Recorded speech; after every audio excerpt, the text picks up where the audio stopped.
Bismillahirrahmanirrahim. Assalamualaikum kepada teman-teman yang menonton video ini. Tajuk video pada hari ini adalah menghalau jin syaitan yang merasuk, yakni memanaskannya. Apakah sebenarnya amalan ini dan bagaimanakah ia dilakukan? Sila lihat video ini selanjutnya. Sila subscribe, like, dan komen di ruangan dan butang-butang yang terdapat di bawah video ini. Kerasukan adalah satu istilah dalam bahasa Melayu. Dalam bahasa Indonesia ia disebut kesurupan dan dalam bahasa Inggris ia dipanggil proses. Kerasukan berbeza dengan histeria walaupun ada persamaan pada keduanya. Secara umumnya kerasukan bolehlah ditafsirkan sebagai satu keadaan di mana seseorang telah dikuasai jasadnya oleh sesuatu yang gaib, yakni jin syaitan, iblis, hantu, makhluk halus atau lain-lain. Kerasukan boleh terjadi pada manusia, malah juga bukan manusia seperti haiwan, benda-benda pusaka tertentu, senjata, dan lain-lain. Ia juga boleh terjadi pada anak-anak patung dan ia berlaku lebih kerap sekiranya anak-anak patung itu memiliki cukup sifatnya, yakni ada tangan, kaki, jari-jari, mata, dan lain-lain. Kerasukan boleh terjadi dengan disengajakan atau tidak disengajakan. Disengajakan maksudnya ada pelakunya, yakni terutamanya tukang-tukang sihir, dan tidak disengajakan maksudnya tiada pelakunya.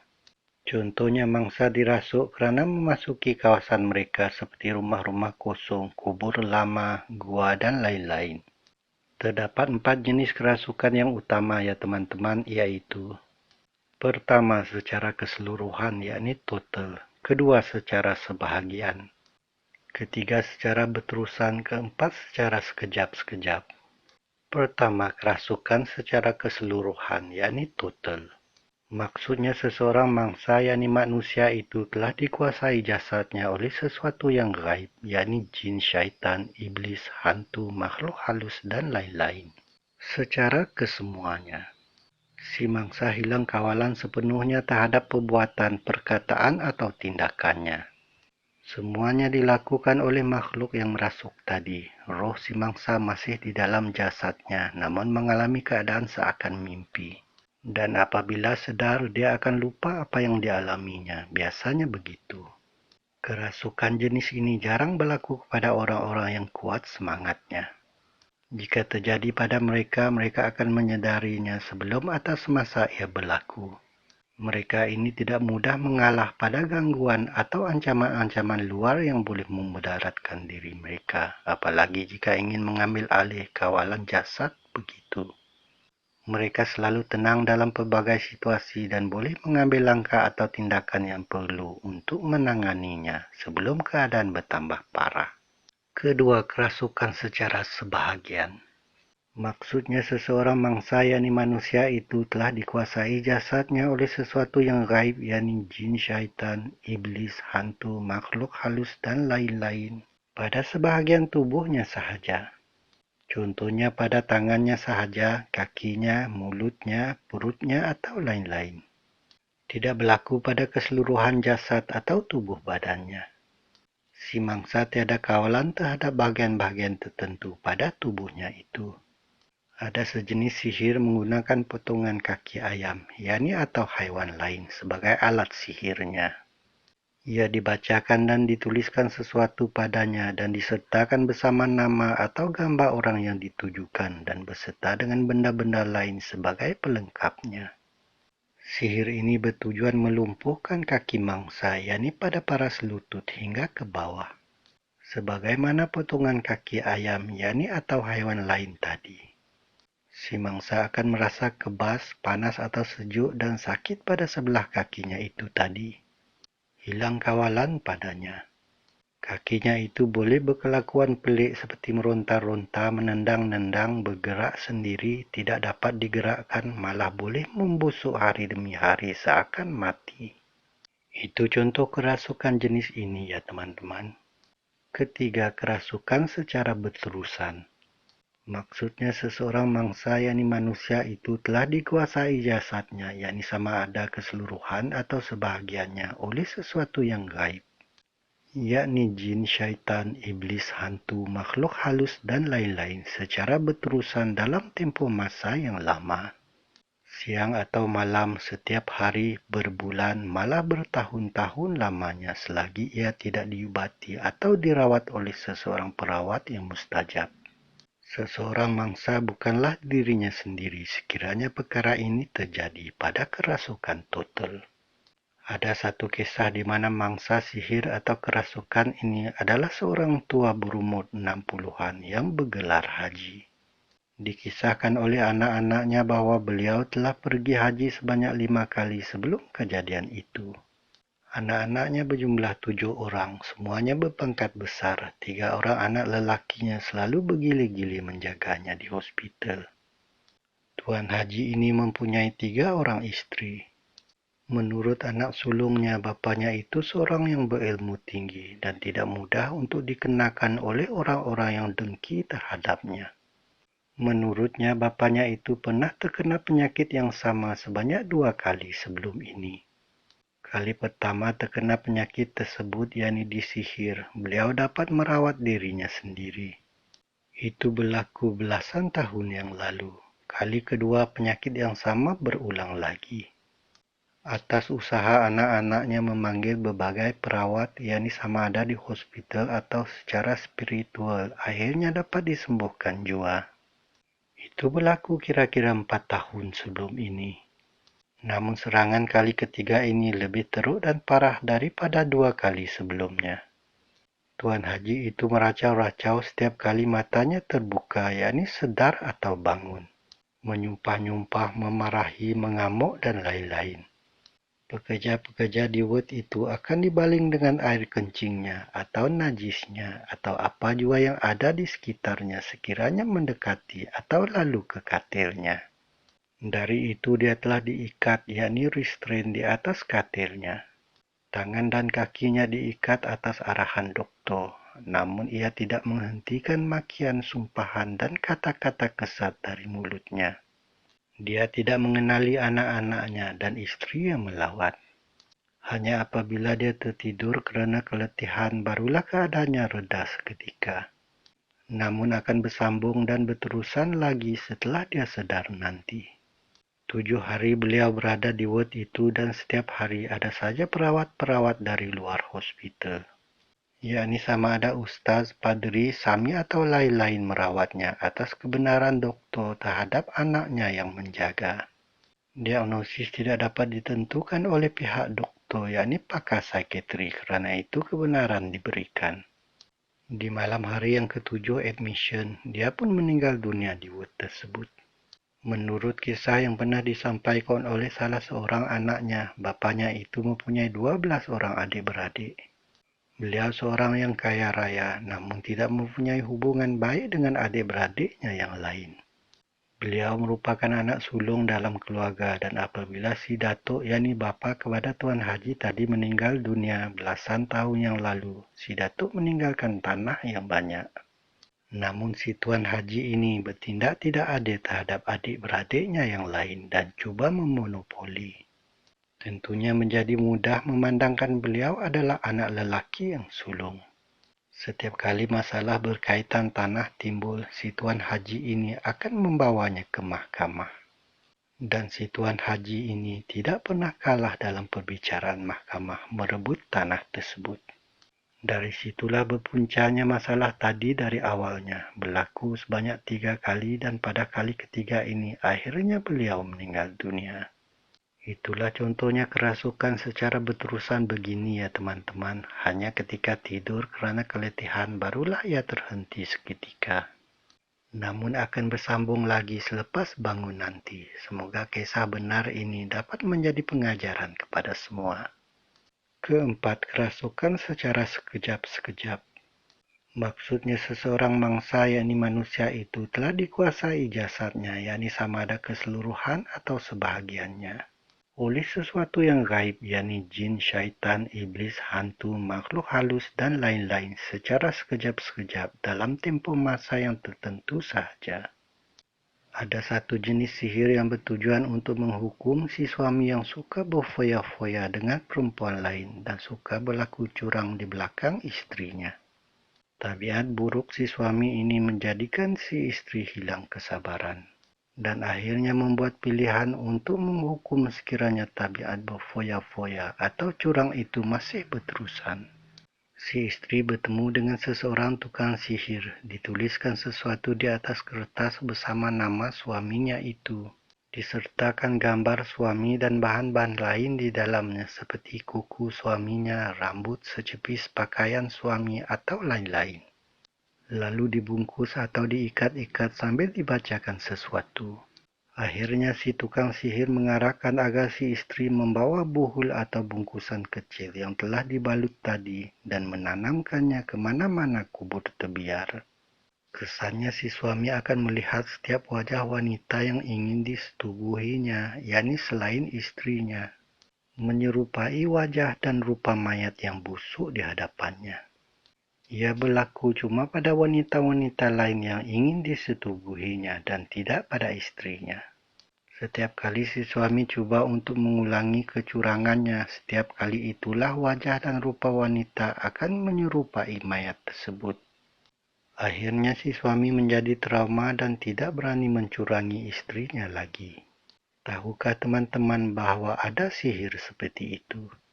Itu tadi adalah contoh kerasukan secara sekejap-sekejap ini. Ia cuma berlaku pada sebahagian jasad suami, yaitu matanya sahaja. Dan ia juga hanya berlaku sekiranya si suami cuba melakukan kecurangan atau menyetubuhi wanita lain selain istrinya. Si suami akan lari lintang pukang menemui istrinya meminta maaf kerana kecurangannya. Ia tetap akan berlaku selagi buhul tersebut tidak dialihkan dari dalam kubur mana ia ditanam tadi. Tentunya yang mengetahui di mana letaknya adalah si istri itu sendiri. Semoga kisah itu menjadi teladan kepada kita semua. Berikut tadi adalah 4 jenis kerasukan, yakni secara umum yang boleh terjadi pada manusia ya teman-teman. Sedangkan kerasukan sebenarnya boleh saja berlaku pada haiwan, senjata-senjata lama, benda-benda bertuah, patung atau anak-anak patung yang cukup sifatnya, dan lain-lain, yakni selain manusia. Sedangkan 4 jenis itu tadi juga boleh terbagi dua setiap satunya, sama ada disengajakan, yakni oleh tukang sihir atau tidak disengajakan tadi. Kerasukan atau kesurupan atau poses ini selalu disamakan dengan histeria. Ia tidak sama ya teman-teman. Kerasukan atau poses adalah berpunca dari gangguan makhluk halus, yakni jin, syaitan, iblis, hantu, saka dan lain-lain tadi. Sedangkan histeria pula lebih dilihat dari sudut medical scientific atau kesihatan psikologi. Apabila disebut sains, maka ia telah dipisahkan daripada gangguan makhluk-makhluk halus. Kerana ia tidak boleh dibuktikan dan tidak selari dengan kehendak saintifik tadi. Setiap sesuatu harus dibuktikan, ringkasnya begitu. Histeria biasanya berpunca daripada stres atau tekanan, trauma, kemurungan, halusinasi, delusi, paranoid, kecelaruan mental, neurosis atau psikosis. Sesuatu berkaitan dengan fungsi pemikiran atau minda atau kesihatan tubuh badan tertentu. Berkenaan dengan rembesan kimia-kimia tubuh, enzim atau hormon di dalam otak, yakni atau bahagian-bahagian tubuh lain. Seperti dopamin, melatonin, oksitosin, kortisol, dan lain-lain. Ketidakseimbangan kimia-kimia otak atau tubuh badan inilah yang membawa terjadinya emosi yang tidak terkawal, lanjutan daripada tidur yang tidak mencukupi, tekanan, trauma, dan sebagainya. Sekiranya berlanjutan, akhirnya membawa kepada letupan emosi yang dipanggil histeria tadi. Histeria biasa berlaku terhadap pelajar-pelajar wanita di sesebuah sekolah berasrama. Apabila seseorang kawan mereka berlari menjerit-jerit ketakutan setelah melihat sosok yang mengerikan semasa pergi ke bilik air. Jeritan dan kelakuannya itu mengejutkan kawan-kawannya yang lain. Beberapa orang pula akan juga menjadi ketakutan, akhirnya sama menjerit dan berlari ketakutan seakan dirasuk. Seterusnya kawan-kawan dari asrama yang lain pula akan melihatnya, turut sama terpengaruh dengan ketakutan yang mendadak itu. Akhirnya seluruh pelajar wanita di sekolah asrama tersebut yang mengalami histeria. Ia adalah histeria ya teman-teman dan tidak sesuai dipanggil kerasukan atau poses. Itu satu contoh yang biasa. Satu orang yang mengalaminya namun berjangkit-jangkit pula kepada yang lain. Tidur yang tidak mencukupi, tekanan dalam belajar, kekurangan zat makanan, trauma melihat kawan-kawan lain saling berjeritan, ketakutan dan lain-lain. Akhirnya histeria massal terjadi. Walaupun begitu, kesurupan atau kerasukan boleh saja terjadi pada orang yang pertama mengalaminya. Karena dialah orang yang melihat kejadian atau bertemu dengan makhluk mengerikan pada awal kisahnya. Yakni yaitu semasa pergi ke bilik air berseorangan tadi. Dia melihat merahnya mata lembaga berkain lusuh itu menghisap-hisap darah haid dari longgokan tuala-tuala wanita itu bertenggek di kontena besi tersebut. Itu kemungkinannya dan perkara seperti ini biasa terjadi di sekolah-sekolah. Saya tidak membincangkan cara menyelesaikan masalah histeria begini pada video kali ini ya teman-teman. Video ini adalah untuk menangani kerasukan sahaja, yaitu menghalau jin syaitan yang merasuk, yakni memanaskannya, seperti pada tajuknya. Sebelum menjelaskan tentang cara mengamalkan amalan ini, sila hafal dahulu bacaan-bacaan di bawah ya teman-teman. Pertama, surah Al-Fatihah 1 kali. Kedua, surah Al-Ikhlas 3 kali.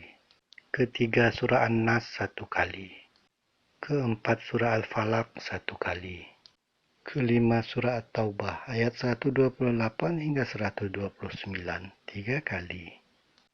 Keenam, ayat kursi 1 kali, yakni 7 kali pada bacaan akhirnya. Ketujuh, surah Yasin ayat 58, 3 kali. Ke-8, surah Yasin ayat 59 hingga 60, 3 kali. Ke-9, surah Yasin ayat 63, 3 kali, yakni bacaan awalnya dibacakan 2 kali setiap sekali bacaan. Penjelasan tentang bacaan-bacaan di atas tadi adalah seperti di bawah. Surah At-Taubah ayat 128 hingga 129, yakni bacaan kelima berbunyi begini. Bismillahirrahmanirrahim. Laqad ja'akum rasulun min anfusikum azizun 'alaihi ma anittum harisun 'alaikum bil mu'minina raufur rahim. Fa in tawallaw faqul hasbiyallahu la ilaha illa huwa 'alaihi tawakkaltu wa huwa rabbul arsyil 'azim. Maknanya, sesungguhnya telah datang kepadamu seorang rasul dari kaummu sendiri. Berat terasa olehnya penderitaanmu, sangat menginginkan yakni keimanan dan keselamatan bagimu. Amat belas kasihan lagi penyayang terhadap orang-orang mukmin. Jika mereka berpaling yakni dari keimanan, maka katakanlah, cukuplah Allah bagiku, tidak ada Tuhan selain Dia, hanya kepadanya aku bertawakal, dan Dia adalah Tuhan yang memiliki arasy yang agung. Ayat itu tadi haruslah dibacakan sebanyak 3 kali ya teman-teman. Bacaan akhir pada ayat kursi, yakni bacaan ke-6 yang harus diulang-ulangkan sebanyak 7 kali pula berbunyi begini. Yakni setelah membacakan keseluruhan ayat kursi itu 1 kali. Bismillahirrahmanirrahim. Wala ya'uduhu hifzuma wa huwal aliyul azim. Maknanya, dan tiadalah menjadi keberatan kepada Allah menjaga serta memelihara keduanya. Dan dialah yang maha tinggi yakni darjat kemuliaannya, lagi maha besar yakni kekuasaannya. Ayat kursi itu tadi harus dibacakan sebanyak 1 kali ya teman-teman. Setelah itu barulah membaca berulang-ulang sebanyak 7 kali pada bacaan akhirnya. Yakni seperti di atas tadi. Bacaan surah Yasin ayat 58 berbunyi begini, yakni bacaan ke-7. Bismillahirrahmanirrahim. Salamun qaulam mir rabbir rahim. Maknanya salam sebagai ucapan selamat dari Tuhan yang Maha Penyayang. Ayat itu tadi harus dibacakan sebanyak 3 kali ya teman-teman. Kemudian barulah dibacakan ayat yang seterusnya, yakni seperti di bawah. Bacaan surah Yasin ayat 59 hingga 60 pula berbunyi begini, yakni bacaan ke-8. Wamtazul yawma ayyuhal mujrimun. Alam a'had ilaikum ya bani Adam alla ta'budu syaitan. Innahu lakum aduwwum mubin. maknanya, dan yakni dikatakan kepada orang-orang kafir, berpisahlah kamu yakni dari orang-orang mukmin pada hari ini, hai orang-orang yang berbuat jahat. Bukankah aku telah memerintahkan kepadamu, hai Bani Adam, supaya kamu tidak menyembah syaitan? Sesungguhnya syaitan itu adalah musuh yang nyata bagi kamu. Ayat ini haruslah dibacakan berulang sebanyak 3 kali ya teman-teman.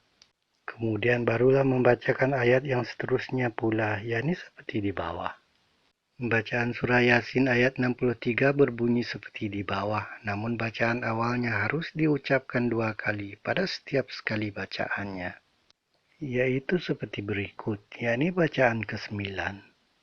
Hazihi jahannam, hazihi jahannam, hazihi jahannamul lati kuntum tu'adun. Maknanya, inilah neraka jahanam, inilah neraka jahanam. Inilah neraka jahanam yang kamu saksikan sekarang, yang kamu selalu diancam memasukinya, yakni kalau kamu tidak taatkan perintah Allah. Bacaan seperti di atas haruslah dibacakan sebanyak 3 kali ya teman-teman. Ia merupakan bacaan akhir pada amalan yang khusus ini. Jika kita lihat semula pada senarai bacaan-bacaan tadi, saya sering ditanyakan kedudukan kalimat bismillah, yakni bismillahirrahmanirrahim. Di manakah kita harus menyebutnya pada permulaan bacaan dan di manakah pula kita tidak perlu menyebutnya. Begini caranya, kalimat bismillah yakni bismillahirrahmanirrahim harus dibacakan juga pada setiap bacaan. Dari senarai 1 hingga 7 dan tidak perlu dibacakan pada senarai 8 dan 9 ya teman-teman. Tajuk video ini tadi adalah menghalau jin syaitan yang merasuk, yakni memanaskannya. Bilakah amalan ini sesuai diamalkan?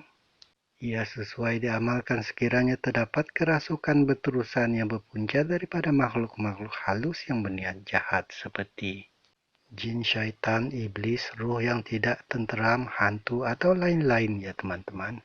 Secara umumnya jin terbagi kepada 2 golongan, yaitu jin Islam atau jin Rahmani atau jin kafir atau syaitan. Jin jenis syaitan itu tadilah yang suka mengganggu dan merasuk manusia kerana ketua-ketua mereka adalah dari golongan iblis. Setelah diusir oleh Allah dari syurga kerana tidak mahu bersujud kepada Adam, iblis telah berjanji untuk menyesatkan dan mengganggu anak-anak cucu dan keturunan Adam, yakni Bani Adam. Sehinggalah ke hari kiamat, itulah janji iblis. Cara mengamalkan amalan ini adalah seperti berikut. Pertama, sekiranya berlaku kerasukan, ambilkan segelas air yang bersih di dalam gelas dan bacakan keseluruhan 9 bacaan tadi, yakni menurut bilangannya masing-masing. Dan tiupkan ke dalam air itu, hembuskan ke air tersebut setiap selesai bacaan. Kedua, berniatlah di dalam hati bahwa kita ingin menghalau jin, syaitan, iblis, hantu atau makhluk halus yang merasuk itu, dengan menjadikannya mengelupur kesakitan kerana kepanasan dengan menggunakan air bacaan tadi. Ketiga, segelas air bacaan tadi ambilkan dan renjiskan ke muka pesakit sambil mengulang-ulangkan bacaan yang ke-9 ya teman-teman. Lakukan ia berulang kali, yakni merenjis-renjiskan air ke mukanya sambil mengulang-ulangkan bacaan yang ke-9, sehinggalah dia menjadi lemah dan tenang. Keempat, setelah pesakit menjadi tenang, barulah air itu disapukan ke seluruh mukanya dan bahagian-bahagian anggota yang terdedah, seperti tangan dan kakinya. Kelima, setelah semuanya menjadi tenang, sebaik-baiknya azankan bilik atau kawasan itu ya teman-teman. Ini adalah amalan penutup sesuatu kerasukan, namun tidaklah mesti. Perlu atau tidak melakukannya terpulang pada perawat kerana mereka biasanya dapat merasakan telah menjauh atau masih dekatnya punca gangguan tersebut tadi. Jika punca gangguan yakni jin syaitan masih ada di sekitar walaupun telah keluar dari tubuh atau jasad mangsa, laungan azan akan menjadikannya lari sejauh-jauhnya. InsyaAllah biasanya begitu. Itu tadi adalah cara asal amalan ini ya teman-teman. Namun ia bolehlah disesuaikan mengikut keadaan masing-masing asal bacaannya juga sama seperti yang disenaraikan. Begitu sajalah perkongsian saya tentang sebuah amalan. Menghalau jin syaitan yang merasuk, yakni memanaskannya itu tadi ya teman-teman. Jika suka dengan video ini sila subscribe, like, dan komen ya. Semoga perkongsian ini bermanfaat bagi teman-teman untuk menambah ilmu pengetahuan kita dan untuk menangani masalah kerasukan seperti tadi. Sekian saja saya akhiri dengan Assalamualaikum.